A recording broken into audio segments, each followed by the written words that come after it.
Bonjour à tous. Alors aujourd'hui, je vais vous parler d'automatisation et particulièrement de la création de tous ces posts qui ressemblent à qui sont des quotes en fait, qui font des citations que l'on voit sur les réseaux sociaux et qui finalement fonctionnent plutôt bien avec de très bons taux de clics parce que finalement l'important c'est pas tant la forme, c'est surtout le message.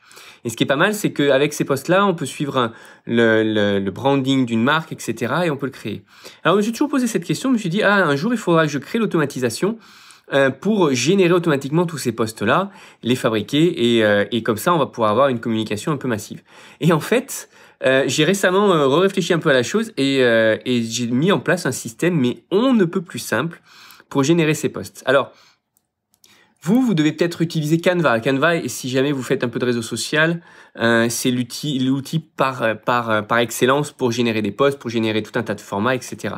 Mais quand il s'agit de générer tout le temps le même format avec juste la citation qui change, on va pas forcément avoir un intérêt à utiliser Canva, et je vais vous expliquer pourquoi. Parce que on va pas pouvoir programmer les choses. Dans ce que j'ai comme idée, c'est d'avoir un fichier genre Excel ou Google Spreadsheets où on a toutes nos listes de citations et que ces citations-là, elles se publient automatiquement.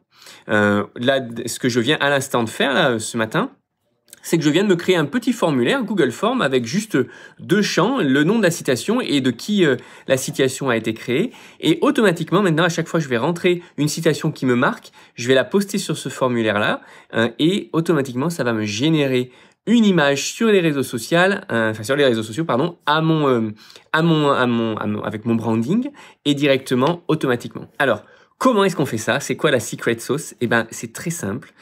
C'est en utilisant Google Slide. Alors, Google Slide, ok, c'est un outil pour faire des présentations, etc. Mais on peut détourner un petit peu son utilité, son utilisation, et particulièrement en créant une présentation avec une page unique.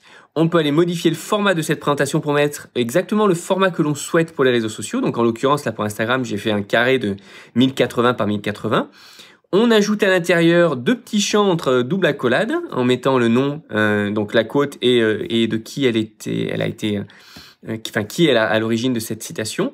Et avec Zapier, on a la capacité de faire toute une chaîne comme ça qui va dire dès que j'ai une réponse dans mon formulaire Google Form, à ce moment-là, donc dans le Google Spreadsheet qui est attaché, à ce moment-là, je récupère ces informations-là. Je crée une nouvelle présentation en utilisant le template dont je vous ai parlé, donc le template Google Slide. Je crée cette nouvelle présentation, je la mets dans un dossier spécifique. Et de ce dossier spécifique, je vais poster directement sur Instagram mon image, puisque en fait, le secret est là, c'est que chaque présentation ou chaque document Google Drive, type Google Document ou Google Slide, peut être exporté avec une URL spécifique et juste l'identifiant de la présentation dedans, et on peut l'exporter en image. Alors, ça paraît un peu complexe comme ça, mais j'ai en tête de créer une mini formation de 10 minutes, un quart d'heure sur comment faire ça. Dites-moi si vous êtes intéressé. Et allez sur, j'ai créé le site web Automation Marketing Ninja. Marketing Automation Ninja, marketingautomationninja.com. Allez-y, mettez-vous un petit commentaire et puis si vous avez plusieurs messages, je mettrai en place cette formation-là. Et puis je pense que ça donnerait gratuit au début, en tout cas. Et du coup, ça va vous permettre automatiquement de générer comme ça des posts. De générer automatiquement des images pour vos réseaux sociaux et ainsi être plus efficace dans votre communication.